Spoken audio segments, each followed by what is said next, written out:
내 백성아 거기서 나와 그의 죄에 참여하지 말고, 이런 제목으로 계시록 강의를 이어가겠습니다.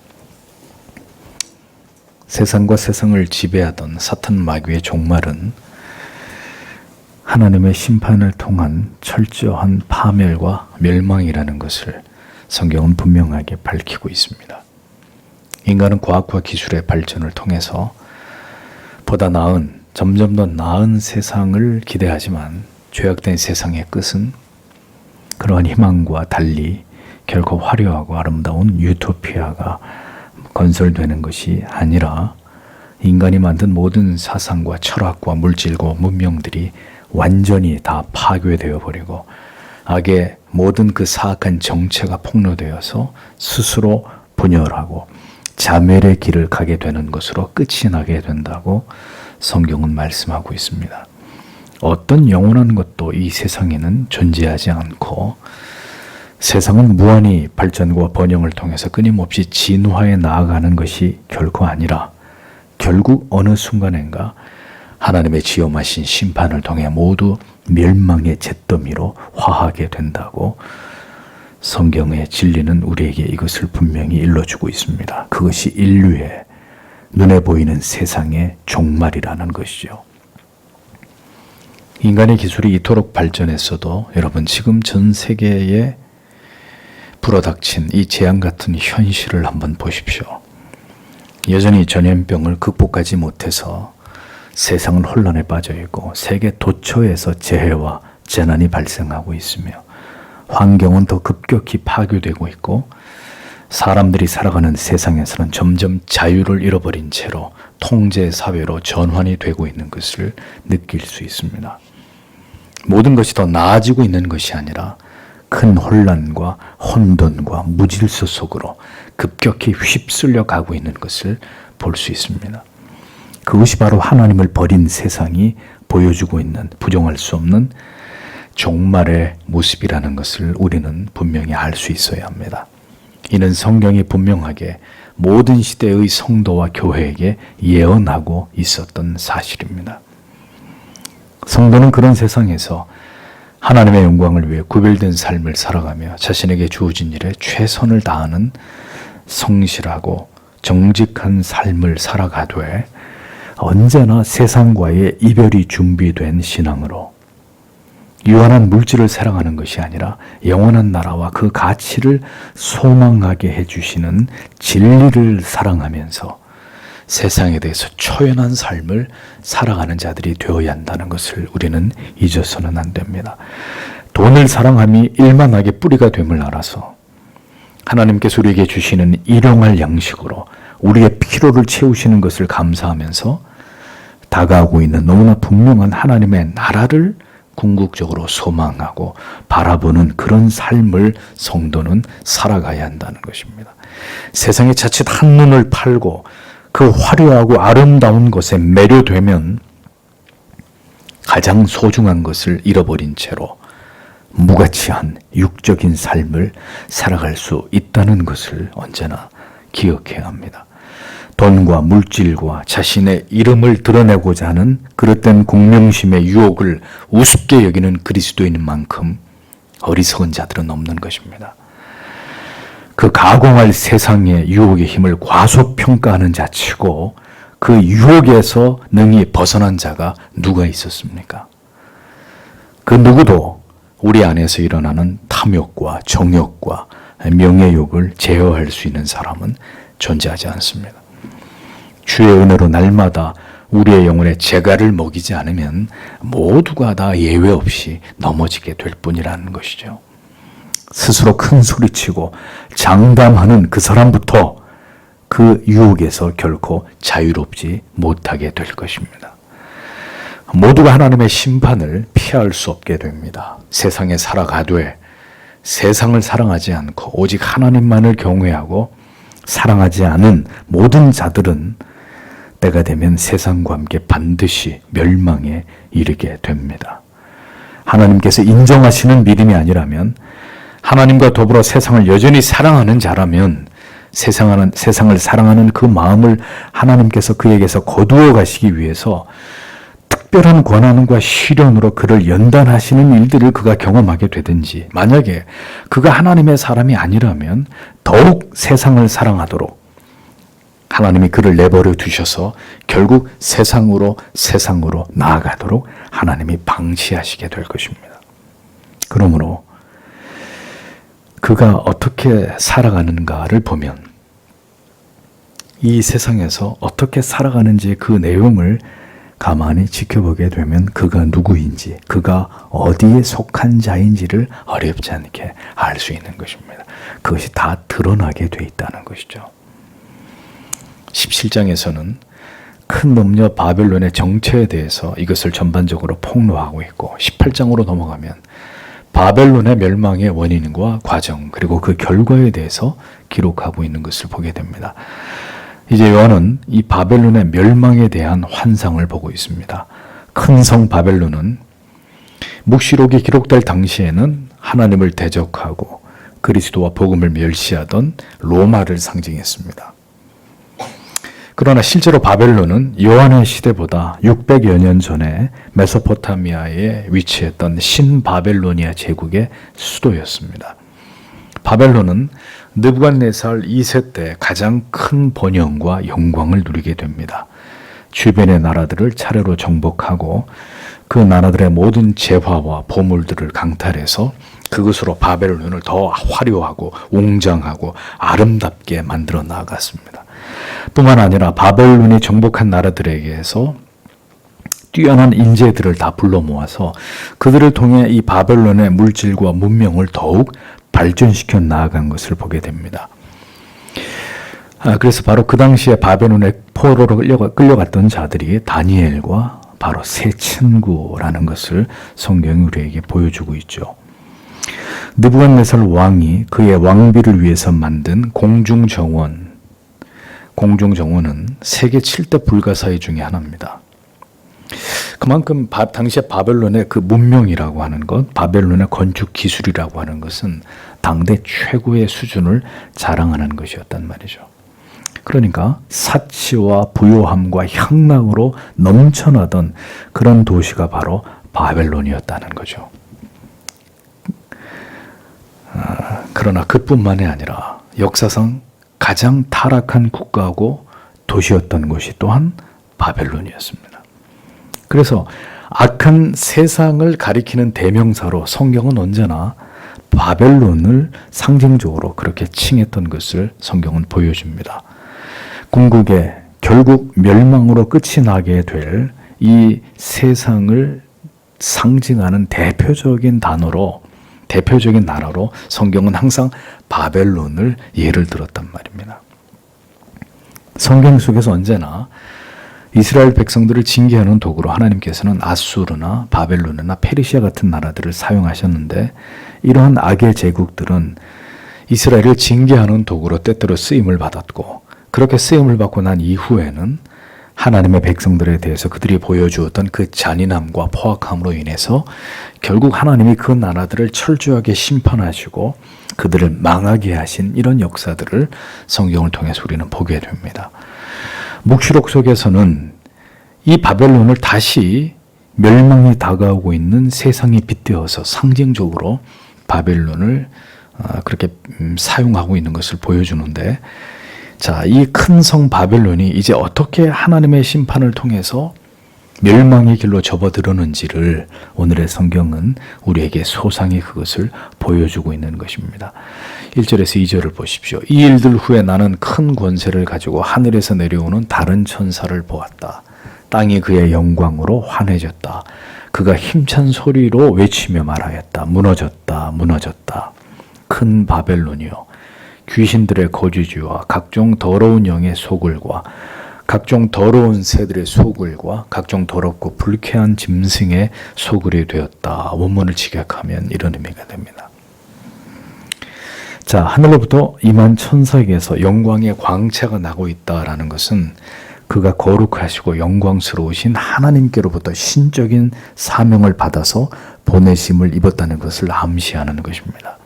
그 천사는 하나님의 명을 따라 이를 향할 큰 권세를 받았고, 이제 그는 바벨론을 향한, 이 세상을 향한 심판을 집행하고 있었던 것을 보게 됩니다.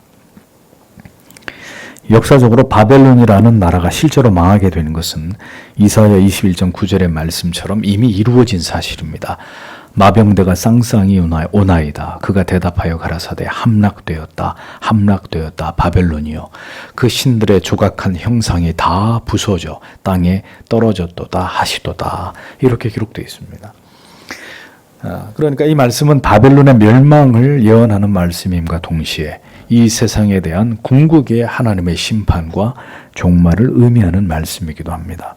여기서 무너졌도다 무너졌도다 두 번이나 반복하고 있는 것은 바벨론의 멸망이 매우 확실하다는 것을 강조하고 있는 표현입니다.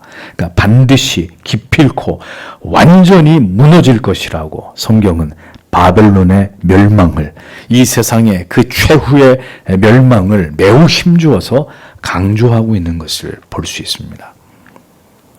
세상의 끝은 영원한 번영과 화려함, 결국 과학의 발달이 가져올 무한한 생명의 시대, 인간이 신처럼 되는 그런 시대가 결코 아니라는 것입니다. 절대로 그런 세상이 오지 않는다는 거죠. 세상은 성급하게 앞으로의 시대를 예측합니다.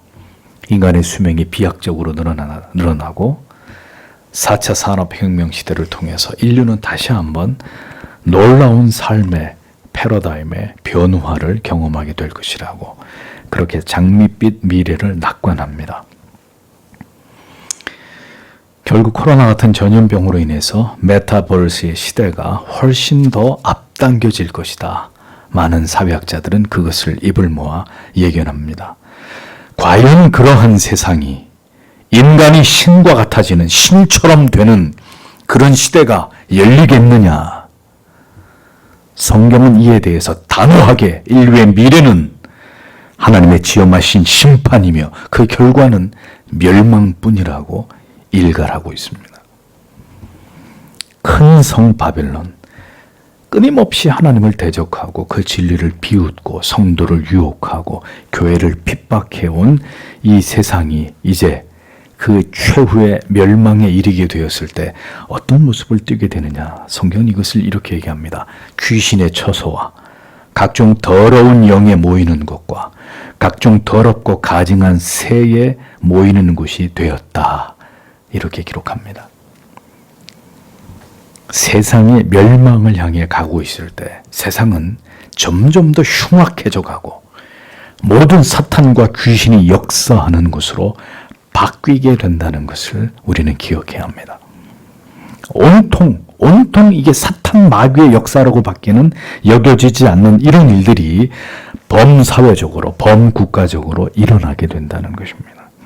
귀신의 처소, 더러운 영의 집합소처럼 가는 곳마다 악이 창궐하고 매우 타락하고 가증한 일들이 충만해지는 이런 세상으로 변하게 된다는 거죠. 이보다 더 악할 수 없고 이보다 더 부패하고 폐역하고 가증한 일들이 극에 달하는 그런 타락이 온 세상을 뒤덮게 된다는 것입니다. 악이 어린아이에서부터 어린애 이르기까지 꽉꽉 들어차게 되는 이것이 종말의 때의 세상의 모습이라고 성경은 밝히고 있습니다. 3절을 보십시오. 모든 민족이 그녀의 음행의 분노의 포도주를 마셨고 땅의 왕들이 그녀와 함께 음행하였고 땅의 상인들이 그녀의 사치의 힘으로 부자가 되었기 때문이다. 이렇게 적고 있습니다. 세상이, 바벨론이 그렇게 극악한 곳이 되어서 하나님의 멸망의 심판을 받게 된 이유는 모든 민족이 음녀의 음행의 포도주를 마셨기 때문이고 모든 나라의 왕들이 음녀와 음행했기 때문이고 땅의 상인들이 그녀의 사치의 힘으로 부를 누렸기 때문이라고 말씀합니다. 그러니까 모든 나라의 민족과 권력과 재력들이 하나같이 사탄 마귀에 의해서 장악당하고 그 죄악에 모두 오염되었기 때문에 세상은 그렇게 흘러왔기 때문에 그런 흐름을 따라서 지금까지 진행되어 왔기 때문에 그 세상은 결국 하나님의 심판을 받아야 하고 멸망당하는 것이 당연하다, 그런 뜻입니다. 여러분, 세상이 만들어낸 시대의 정신들, 인간이 만든 모든 고상한 철학과 사상들을 보십시오. 달콤한 포도주와 같습니다. 모든 사람들의 이성을 현혹하고 마비시켜서 그것을 받아들이고 떠받들 만한 가치로 여기도록 그렇게 만듭니다. 그렇게 모두 사탄에 의해서 만들어진 하나님을 대적하면서 세상과 물질과 인간을 숭배하는 그 죄악의 포도주에 인류가 흠뻑 빠져들게 된 것이라는 거죠.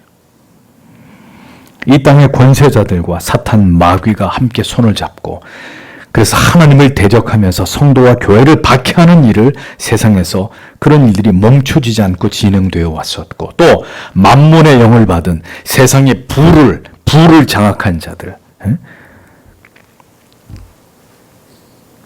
빌 게이츠나 조지 소로스 같은 이런 인물들, 세상의 막강한 부를 손에 거머쥐고 세상을 쥐락펴락하는 이런 모든 자들이 사탄의 계획에 의해서 그렇게 된 것이다. 성경이 이렇게 말씀하고 있는 거예요.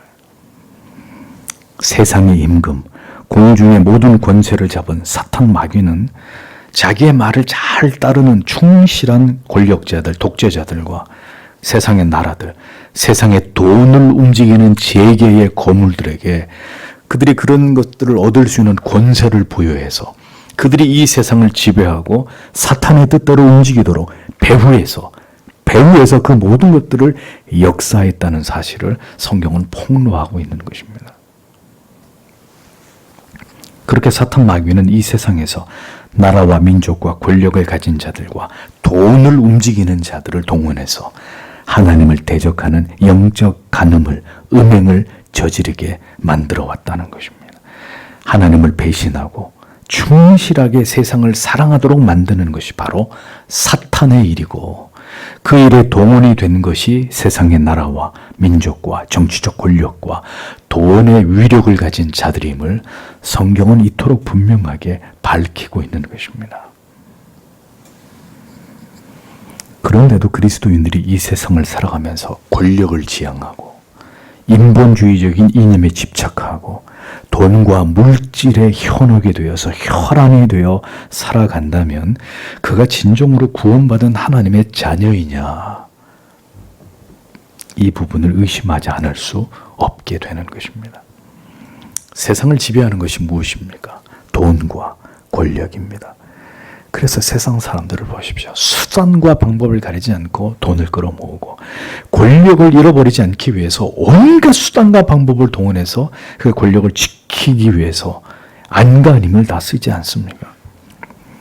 황금의 위력은 더 강력한 힘으로 사람들을 죄악의 블랙홀로 빨아들이고 있습니다. 모두가 일확천금을 꿈꾸면서 돈의 노예가 되어서 살아갑니다. 이 시대 사람들 보십시오. 전부 다 가상화폐나 주식에 목을 매는, 그렇게 한탕주의에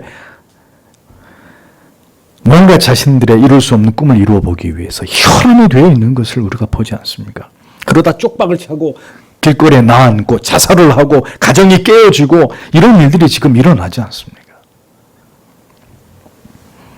화려하고 아름다운 치명적인 매력을 가진 사치스러운 이런 가치들을 세상은 끊임없이 만들어내어서 그것으로 오늘도 사람들의 영혼과 정신과 마음을 미혹하고 있습니다. 탐욕과 욕망에는 제어 장치가 없습니다. 결국 그로 인해서 완전히 망하고 죽을 때까지 계속해서 가속 페달을 밟게 되어 있습니다. 그런데 그 모든 배후에 누가 있느냐? 사탄이 있고, 사탄이 그렇게 세상을 농락하면서 사람들을 유린한 채로 모두를 멸망과 영원한 형벌로 이끌어가고 있다는 것입니다.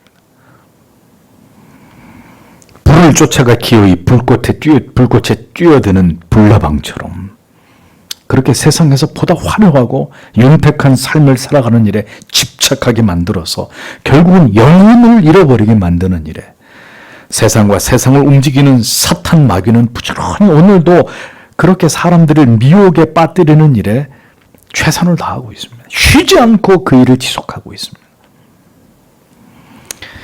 그래서 우리 주위에 그런 사람들 많잖아요. 조금만 더 돈을 벌고, 목사님, 조금만 더 제가 넓은 집으로 이사를 하고요. 조금만 더 풍요와 여유를 누리게 되었을 때, 그때 내가 예수를 좀 잘 믿어보겠습니다. 그러는 사이에 인생은 다 지나가 버리고, 하나님을 경외하고 진리를 깨달아가고 우리의 영혼을 아름답게 성화시켜 나가야 될 소중한 인생의 시간들은 다 소진되어 버리는 것입니다. 그것이 바로 마귀가 원하는 바이다. 마귀가 노리는 바이다. 조금 있다 해. 조금만 더 있다가 자꾸 우리로 하여금 미루게 하는 거죠. 지금은 그거보다 이게 더 중요하잖아. 아니, 교회는 앞으로 얼마든지 주구장창 나갈 수 있는 것인데 지금은 조금 더 네가 원하는 목표를 이루는 일에 열심을 내란 말이야. 지금은 그럴 때가 아니잖아. 그렇게 물질을 위해서, 더 나은 세상에서의 삶을 위해서, 꿈을 이루게 하기 위해서 하나님을 버리고 세상을 가까이 하면서 살아가게 만든다는 것입니다. 그것도 아니면 교회 안으로 침투해 들어와서 열심히 기도하게 만들어요. 열심히 봉사하게 만들어요. 열심히 뭐든지 열심히 그렇게 하게 만들어요. 근데 그 이유가 뭐냐? 복을 받기 위해서. 그런 기복적인 신앙으로 치우치게 만드는 거죠. 그건 또 다른 종류의 미혹이에요. 또 다른 우리를 넘어지게 하는 사탄의 유혹이에요. 사탄 마귀는 이 세상에서 태어나 살아가는 모든 사람들을 돈, 권력, 명예, 쾌락으로 지배하려고 합니다. 그 마술을 뻗어서 어떤 인간이든지 이것에 집착하고 이러한 가치들을 사랑하게 만들므로 결국 하나님을 멀리하고 하나님과 단절되게 만드는 것이 사탄의 모든 활동의 목적이란 말입니다. 세상은 결국 사탄 마귀가 목표한 바대로 진행되게 되어 있습니다. 천하만국과 왕들과 세상을 사랑하는 모든 사람들이 하나같이 이러한 이 땅에 속한 유한한 목적들을 추구하며 인생을 살아가다가 결국 택자를 제외한 모든 자들이 영원한 지옥의 형벌에 빠지도록, 지옥의 불못에 던져주도록, 영원한 멸망에 이르도록 사탄은 그것을 노리고 목표하고 오늘도 그 일들을 이루어가고 있는 것입니다. 그렇기 때문에 하나님께서는 마귀가 지배하는 이 악한 세상을 살아가야 할 모든 하나님의 구별된 백성들에게 다음과 같이 힘주어 말씀하고 계시는 것입니다. 4절과 5절을 보십시오. 또 내가 하늘에서 나서 말하는 다른 소리를 들었다. 나의 백성아, 그녀의 죄들에 동참하지 않기 위해, 또 그녀의 재앙을 받지 않기 위해 그녀에게서 나오라. 왜냐하면 그녀의 죄들이 하늘에까지 닿았고 하나님께서 그녀의 불의한 것들을 기억하셨기 때문이다. 이렇게 기록되어 있습니다. 하늘로부터 음성이 들렸다는 것은 하나님께서 말씀하신 것을 뜻하죠. 내 백성아, 거기서 나와 그의 죄에 참여하지 말고 그의 받을 재앙들을 받지 말라라고 기록되어 있습니다. 예레미야 51장 6절에 보면 바벨론 가운데서 도망하여 나와서 각기 생명을 구원하고 그의 죄악으로 인하여 끊침을 보지 말지어다. 이는 여호와의 보수의 때니 그에게 보복하리라. 이런 말씀이 기록되어 있습니다. 하나님께서는 자기 백성들에게 분명하게 경고하십니다. 바벨론 대음료의 죄들에 대해서 절대로 너희는 거기에 섞이지 말아라. 동참하지 말아라. 거기서부터 벗어나라. 그리고 이를 통해서 바벨론이 받을 재앙이 너희에게 미치지 않도록 그 음력에서부터 나오라고 명령하고 계십니다. 구원받은 성별된 하나님의 백성들에게, 이 세상에서 살아가야 하는 모든 하나님의 자녀들을 향하신 하나님의 뜻은 그들이 이 악한 세상과 시대 가운데 절대로 오염되지 않고 그들에게서 구별되어서 거룩한 하나님의 백성들로서의 삶을 살아가면서 그로 인해서 세상에서 당해야 되는 재앙과 세상이 받게 될 그 하나님의 진노의 재앙과 멸망으로부터 자기 백성들이 벗어나는 것이란 말입니다. 신명기를 보면 모세를 통해서 가나안 입성을 앞둔 이스라엘 백성들에게 하나님께서 모든 명령과 규례와 법도를 말씀하시면서 이것을 지켜 행하라고 강조하십니다. 그 이유가 무엇입니까?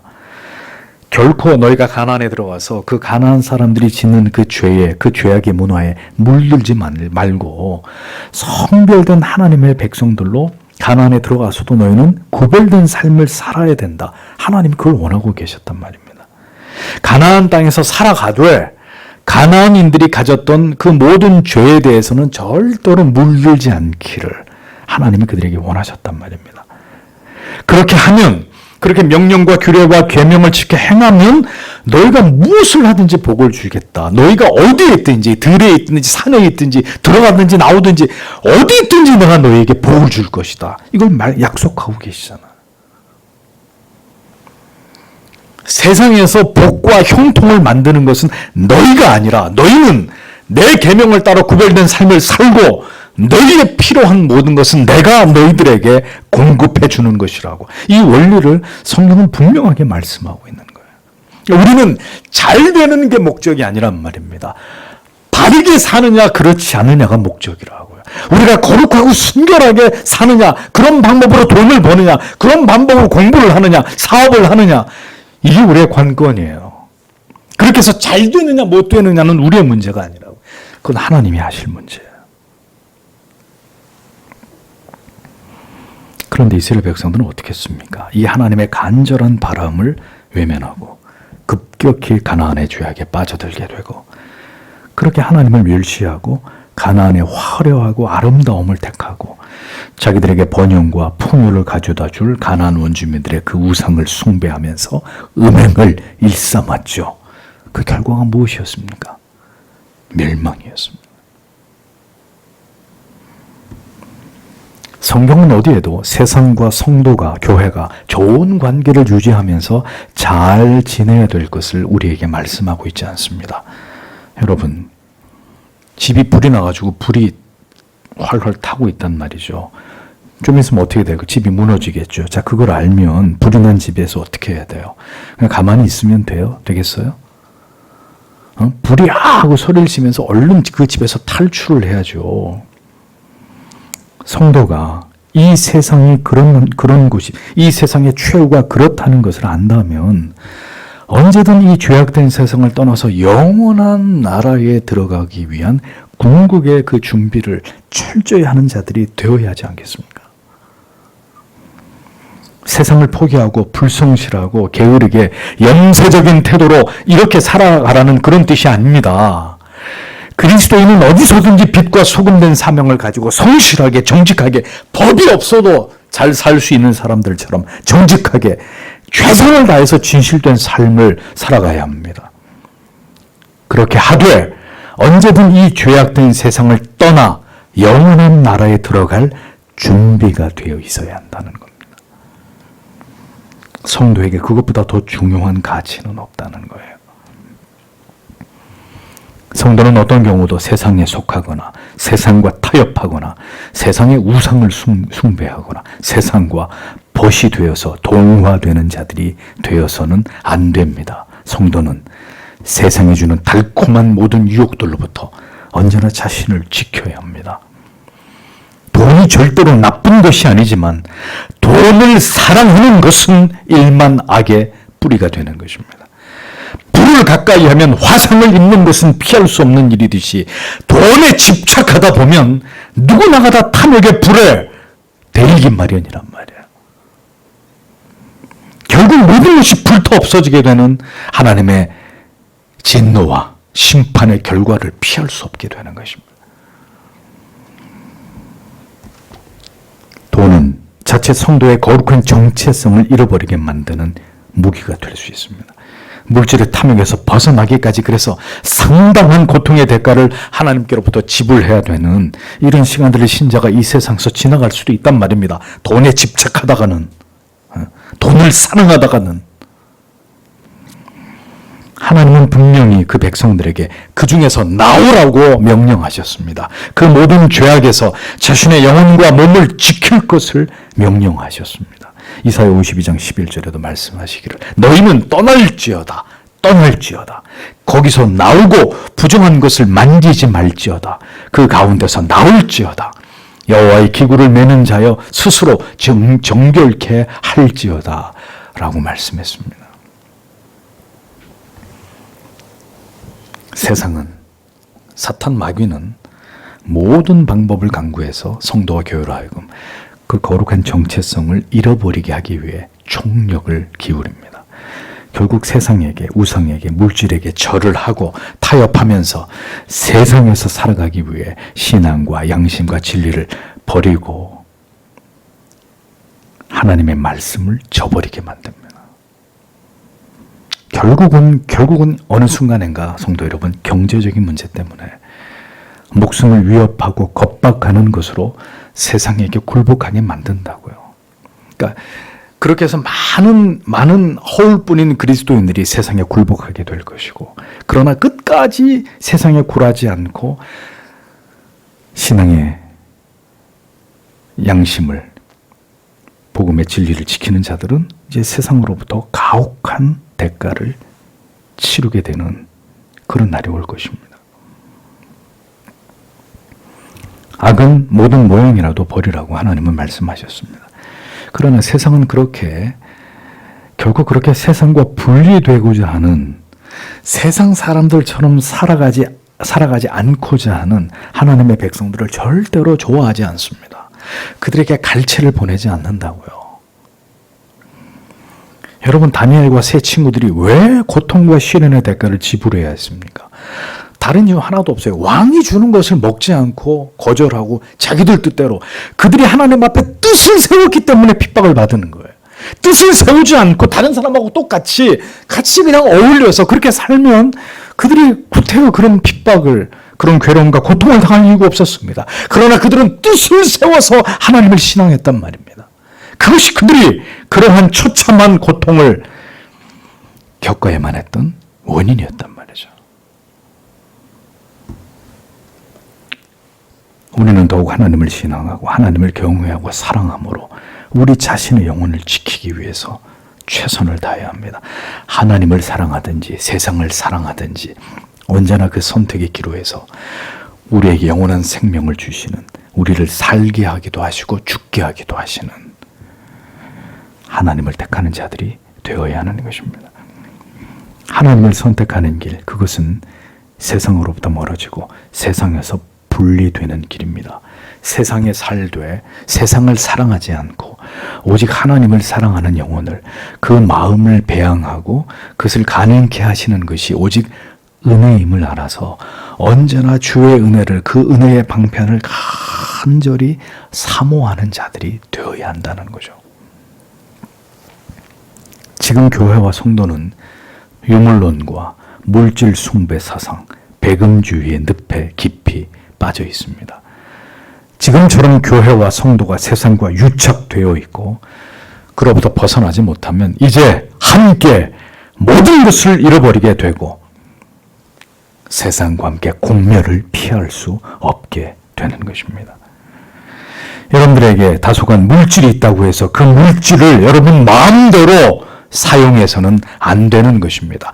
탐욕적인 물질의 집착과 옳지 않은 재산 증식의 방법은 하나님이 결코 여러분들에게 원하시는 바가 아닙니다. 물질 때문에, 돈 때문에 신자는 크게 이 땅에서 화를 입을 수 있다는 것을 언제나 생각해야 합니다. 결코 깨끗하지 않으면 그것에 대해서 분명히 진노하시는 하나님이 징벌을 그에게 가하실 수 있다는 것을 분명하게 기억해야 되는 거죠. 현세 기복이 우리의 존재의 목적이 아닙니다. 우리의 삶의 목적과 의미는 하늘의 영광과 위로를 이 땅에서 하나님을 경외하는 삶 속에서 맛보는 것입니다. 그러나 사탄 마귀는 그 꼴을 절대로 가만 앉아서 보는 존재가 아니기 때문에 어떻게든 그것을 방해하고 회방하는 일들을 계속하는 것입니다. 우리가 믿음을 지켜서 이 세상에서 살아가는 한 매일매일 그것을 방해하는 마귀의 회방을 우리는 경험하게 되는 것이죠. 성도는 눈에 보이는 것이 전부가 아니라 눈에 보이지 않는 영원하고 진정한 가치가 있다는 것을 깨닫고 발견하고 그것을 믿으면서 성경의 진리가 말씀하고 있는 그 길을 걸어가는 자들이 되어야 합니다. 하나님과 하나님의 말씀과 그 가치와 동행하는 삶, 그것이 진정으로 올바른 길임을 증명하는 삶을 그리스도인은 이 세상에서 감당해야 될 사명을 가진 자들이다. 이것을 절대로 잊지 않기를 바랍니다. 하나님의 편에 서는 것은 세상이 중요하게 여기는 가치를 버리는 것이고, 세상을 선택하는 것은 하나님을, 그리고 하나님의 말씀이 우리에게 말씀하시는 바, 그 위대한 가치를, 그 구별된 삶을, 그 삶의 방식을 우리가 버리는 것을 뜻하는 것입니다. 그래서 신앙은 매 순간 선택하는 것입니다. 그리고 그 선택을 통해서 우리의 믿음을 증명하는 것입니다. 우리가 누구인지를 이 세상에 밝히는 것입니다. 하나님의 법을 따라 살아가는 삶의 그 우월성과 그 탁월성을 세상에 드러내는 것이 성도의 존재의 이유이고 목적이라는 것입니다. 우리가 분명히 기억해야 하는 것은 세상이 하나님을 대적하여 범하는 모든 죄악들은 하나님께로부터 절대로 잊혀지거나 사라지지 않는다는 거예요. 하나님께서 다 기억하고 계신다고 말씀하고 있잖아요. 그 죄가 모두 하늘에 사무쳤고 그 모든 불의와 악한 일들을 하나님이 낱낱이 모두 기억하고 계신다고 성경은 기록합니다. 예레미야 51장 9절은 우리가 바벨론을 치료하려 하여도 낫지 아니한 즉 버리고 각기 고토로 돌아가자. 그 화가 하늘에 미쳤고 궁창에 달하였음이로다 라고 기록하고 있습니다. 하나님의 백성들은 자기의 과실과 죄를 깨닫습니다. 하나님께 범죄할 때 그 양심은 괴로워하게 되어 있고 고통을 느끼게 되어 있습니다. 결국 하나님께 돌이켜 죄를 회개하고 하나님의 용서를 구합니다. 그러나 세상은, 하나님께 속하지 않은 자들은 자기들의 죄에 대해서 이것을 돌이킬 줄을 모릅니다. 그것은 죄를 깨닫고 인식할 수 있는 능력이 그들에게 없기 때문입니다. 분명히 악을 행하고 하나님의 뜻을 거슬러 지금 자기의 고집대로 죄를 범하고 있는데도 깨닫지 못하는 거예요. 그의 화인 맞은 양심이 제대로 작동하지 않기 때문입니다. 끝내 자신의 죄를 깨닫지 못하고 돌이키지 않는 사람들.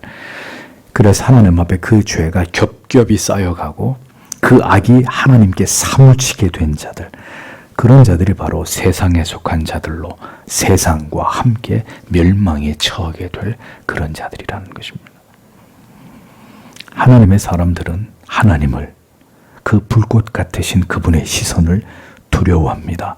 자기들이 지은 죄를, 말씀 앞에서 벌거벗겨진 듯 드러난 자기들의 죄를 깨닫고 그것으로부터 돌이킵니다. 그리고 하나님은 그런 자의 죄를 기억조차 하지 않겠다고 말씀하고 계십니다. 죄를 깨닫지 못하는 자들, 주님의 교회를 고통스럽게 하고 성도들에게 아픔과 고통을 주고 성도를 조롱하고도 그것이 죄라고 여기지 않는 자들, 교회 안에는 그런 자들이 없을까요? 자기 자신과 세상을 사랑하는 그 죄로부터 벗어나야 합니다. 죄를 죄로 선명하게 깨닫게 하시는 성령의 도우심을 여러분 구하셔야 합니다. 여러분이 기억하지 못해도 하나님이 기억하고 계신 죄가 있을 수 있다는 것을 잊지 않으셔야 합니다. 언제나 죄 앞에서는 두려워하는 마음을 갖고 하나님께서 우리의 모든 감추어진 허물까지도 용서해 주시기를 언제나 하나님 앞에 겸비한 마음으로 구하는, 그가 하나님을 경외하는, 하나님을 사랑하는 하나님의 자녀인 것이죠. 6절에서 7절을 보십시오. 그녀가 준 것 같이 그녀에게 주라. 그녀가 행한 것을 따라 갑절로 갚아라. 섞어준 잔으로 그녀에게 갑절로 부어주라. 자신을 영화롭게 하고 또 사치한 대로 그만큼 그녀에게 고통과 슬픔을 주라. 그녀가 그 마음에 나는 여왕으로 앉아있고 과부가 아니며 결코 슬픔을 알지 못한다고 말하고 있기 때문이다 라고 기록하고 있습니다.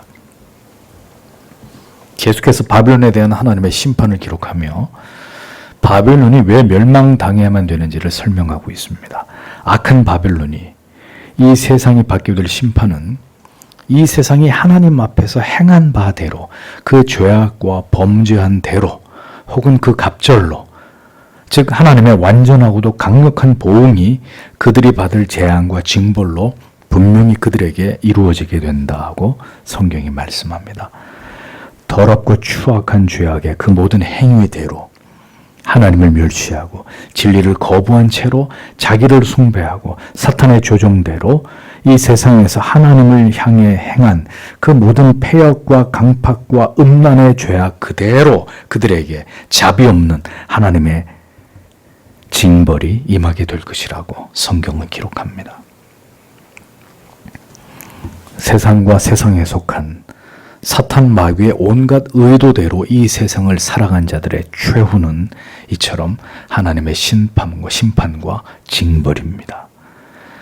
이 세상에서 하나님의 영광이 아닌 자기 자신의 영광을 위해서 자기를 영화롭게 하면서 부와 지식과 명예와 쾌락을 추구하면서 그렇게 여왕처럼 스스로 사치스럽고 부요한 삶에만 집착하면서 전혀 의지할 곳 없는 과부처럼 애통할 일도 슬퍼할 일도 없이 그렇게 살아온 것을 자랑 삼아서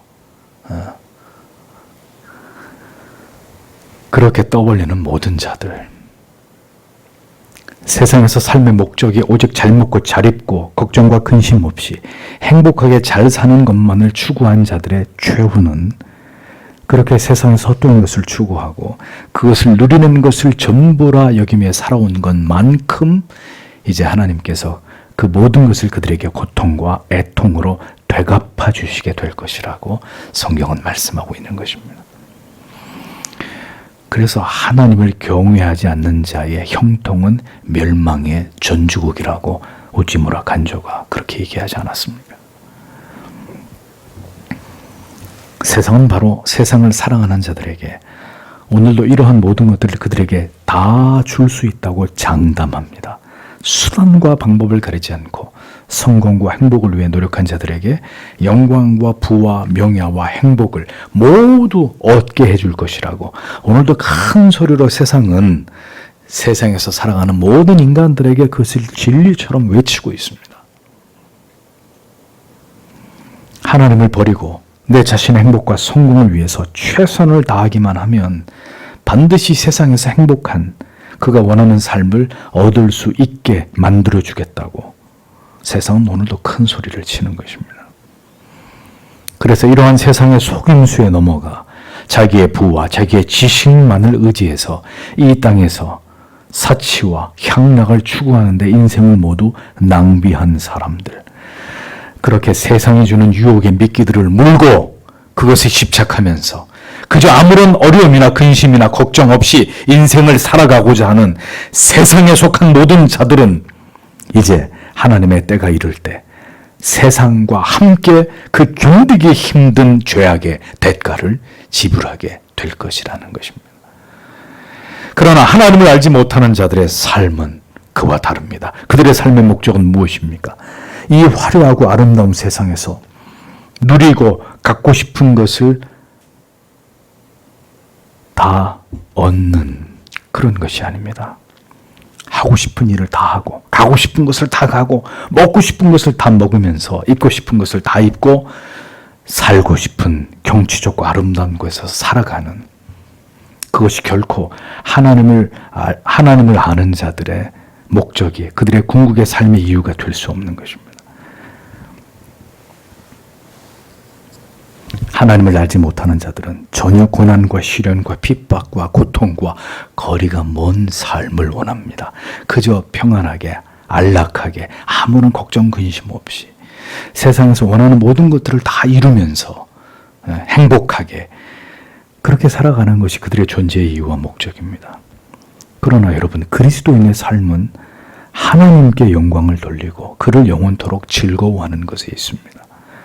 그것이 우리의 존재의 목적과 이유이기 때문에 하나님께서는 부지런히 이 세상을 지나가는 동안 신자들을 그냥 가만히 편안하고 그저 행복하고 모든 것이 다 그냥 잘 되기만 하고 그렇게 살아가도록 절대로 내버려 두지 않으시고 우리를 철저하게 훈련시키시고 우리를 깨뜨리시고 우리를 겸비케 하시고 우리를 낮아지게 만드십니다.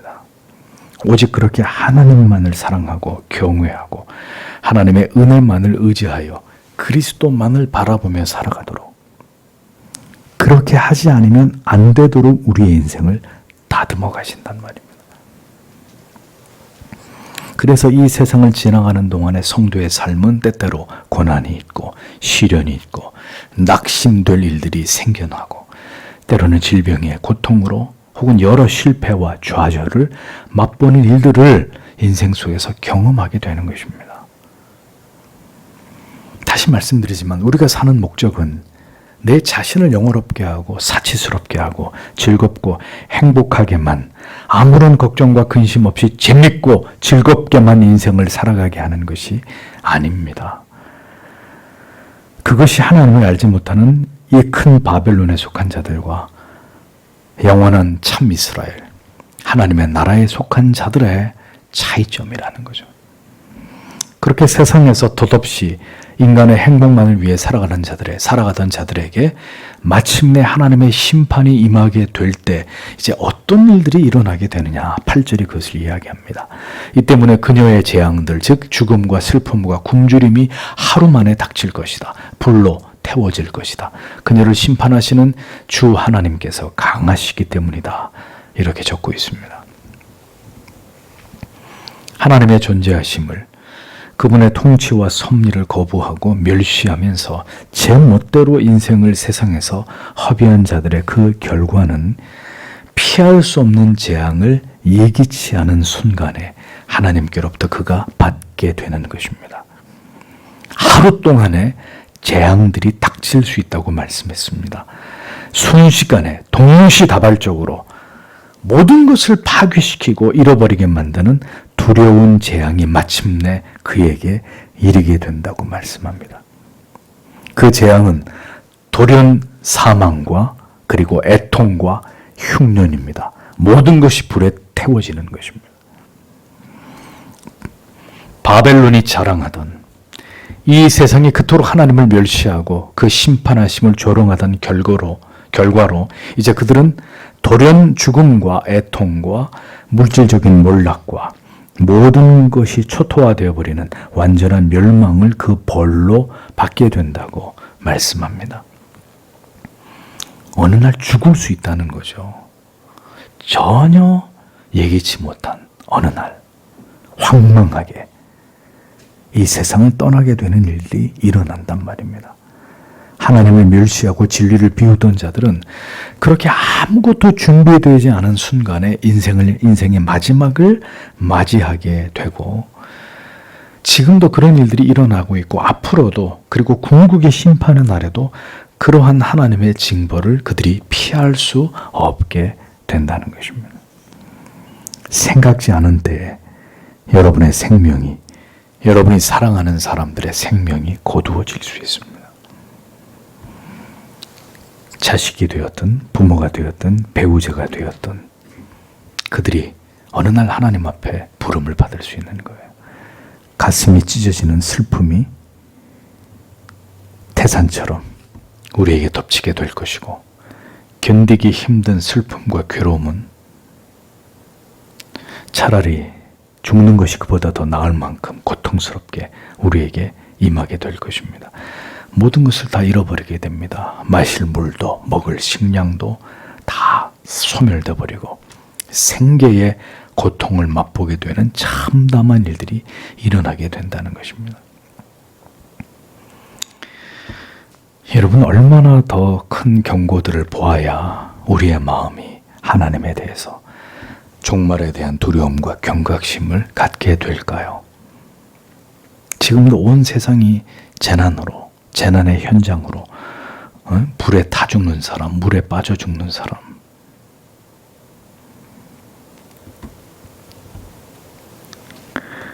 우리는 그 날을 준비하고 있는지 돌이켜보아야 합니다. 여전히 인생이 보랏빛 희망으로 빛나고 있고, 미래에 대해서 여러분은 지극히 낙관적인 기대를 가지고 좋은 날이 올 것이라고 그렇게 생각하고 계십니까? 여러분, 지금 세상에서 일어나는 일들이 우리들에게 어떤 메시지를 주고 있는지를 보십시오. 세상은 우리가 일찍이 경험한 바 없는 그런 세상으로 바뀌어 가고 있습니다. 서서히 우리의 자유와 우리의 권리들이 빼앗겨지고 있는데도 사람들은 전혀 눈치를 채지 못합니다. 사람들은 영혼의 눈이 멀어서 진실을 외면하고 있습니다. 자기들이 믿고 싶은 것만 믿으려고 합니다. 하나님을 지워버리고 절대적 그 진리를, 계시를 멸시할 때 인간도 결국 그 지혜와 총명을 모두 잃어버리게 되고 결국 어리석은 세상을 만들어가게 되는 것이죠. 폭주하는 기관차처럼 지금 인류는 멸망의 미래를 향해 내달리고 있습니다. 통제불능의 혼란과 무질서의 시대로 진행하고 있습니다.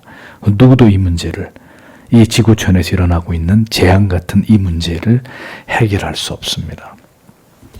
그 이유는 지금도 살아계셔서 이 세상을 하나님의 뜻대로 움직이고 계시는 이가 전능하시고 전지하신 가장 위대하고 강력한 힘을 가지신 그 이름 바로 여호와 하나님이시기 때문입니다. 누가 그분을 막을 수 있습니까? 누가 하나님께서 행하고자 하시는 일에 그것을 거스릴 수가 있단 말입니까? 그 하나님께서 인류의 모든 역사를 써내려가고 계셨고 마침내 이 온 세상을 심판하실 것입니다. 하나님이 시작하신 그 일을 하나님께서 끝마치실 것입니다. 우리가 할 수 있는 것은 아무것도 없습니다. 태어나게 하신 분도, 그리고 어느 날 우리의 생명을 이 땅에서 모두 취하실 분도 하나님이십니다. 태초에 이 온 우주를 지으신 분께서 결국 때가 이르게 될 때 지으신 모든 것들을 다 먼지처럼 사라지게 하실 것입니다. 하나님의 영광을 위해서 창조하신 이 세상이 에덴 동산에서부터 하나님의 뜻을 어기고 불순종하여 마지막 날까지 그렇게 하나님을 대적하면서 그 아들을 멸시하던 그 세상을 하나님께서는 이제 모두 벌하시고 심판하심으로 진정으로 강하고 위대하신 유일무이한 전능하신 존재가 누구이신지를 온 인류 앞에, 온 우주 앞에 드러내게 되실 것입니다. 성경은 이 되어진 일들을, 이 세상의 그 마지막을 이토록 분명하게 기록하고 있습니다. 그것은 하나님의 백성들이 바로 이 역사의 마지막 페이지를 미리 보고 그 미래를 준비토록 하기 위함입니다. 우리는 하루하루 운명에 맡긴 채 살아가는 사람들이 아닙니다. 너무도 분명한 우리의 미래에 되어질 일들을, 그 역사의 마지막에 일어날 일들을 성경을 통해서 미리 내다보고 우리도 어떤 길을 걸어 우리의 믿음의 조상들이 도달한 그곳에 이르러야 할지를 매일매일 사유하면서 다가올 마지막 세상에서 우리는 이제 어떤 믿음의 각오와 결의를 다지면서 우리에게 주어진 날들을 살아가야 할지를 이제는 진지하게 생각해야 되는 그런 때라는 것입니다. 여러분, 환난과 박해 속에서 매일매일 두렵고 낯선 환경을 열어가야 했던 믿음의 선조들을 생각해 보십시오. 언제 죽을지 알 수 없는 가운데서도 그들은 모여서 하나님을 예배했고 지체들 간에 특별한 사랑을 나누었을 것입니다. 그 가운데 다시 보지 못할 자들도 있었겠지만 그들은 모일 때마다 간절히 하나님을 예배하고 뜨거운 감격과 영생에 대한 충천하는 소망을 가슴에 품고 다시 어둠 속으로 사라져갔을 것입니다. 장차 멸망할 세상이라는 것을 알고 있었던 그들은 그 모진 박해와 핍박 속에서도 세상을 두려워하거나 권력자들을 두려워하지 않고 담대하게 그들의 믿음의 신앙의 고백을 지키면서 그들의 특별한 공동체를 유지해 나아갔습니다.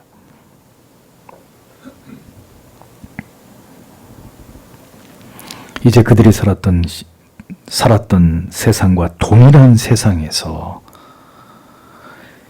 이제 이 시대를 살아가고 있는 우리의 믿음의 후대들은 오늘 우리가 하나님을 신앙하는 우리의 신앙의 모습에 대해서, 우리의 신앙의 모든 결정에 대해서 우리를 어떻게 생각할지를 우리는 생각해 보아야 합니다.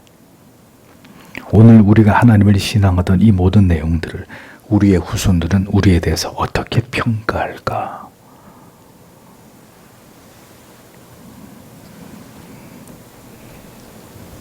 이 시대에, 이 혼란에 대해 교회와 성도가 어떤 모습으로 굳게 우리의 믿음과 진리의 가치를 지켜나가야 할지, 어떤 모습으로 우리가 하나님과 한 피 받은 성도들을, 지체들을 사랑해야 할지를 여러분 깊이 생각해 보십시오. 믿음이 없는 자는 더 이상 남아있지 못하게 될 때가 옵니다.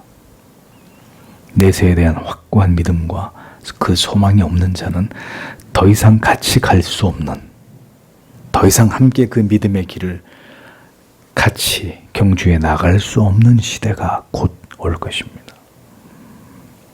더 뜨거워지거나 더 간절해지지 않는다면 이제 모든 것을 잃어버리게 될 것입니다. 여기서 흩어지고 떨어져 나가게 된다면 아무것도 기약할 수 없는 그런 자들이 되고야 말 것입니다. 더 뜨겁게 사랑하고 섬기고 예배하고 기도하면서 하나님의 말씀을, 그 약속을 굳게 붙들고 다가오는 미래를 준비하는 여러분들이 되시기를 바랍니다. 부디 하나님께서 우리와 함께 하시고 우리의 믿음이 뒤로 물러나지 않도록 굳게 붙들어 주시기를 기도하면서 이 시대를 살아낼 수 있을 만큼의 우리에게 필요한 지혜와 용기와 믿음을 우리에게 주시기를 우리는 오늘도 간절히 기도해야 합니다. 그 기도의 제목이 나를 향하고 내 가족들을 향하고 사랑하는 교회와 지체들을 향할 수 있도록 우리는 그렇게 그 마음을 품고 오늘도 하나님을 찾는 자들이 되어야 하는 것이죠. 주님께서 우리 모두와 함께 하시고 이 세상을 이길 힘을 우리에게 주실 줄 믿습니다. 오늘도 그 믿음을 가슴에 품고 하나님께서 우리와 함께 해주시기를 다 함께 간절히 기도하도록 하겠습니다. 기도하겠습니다.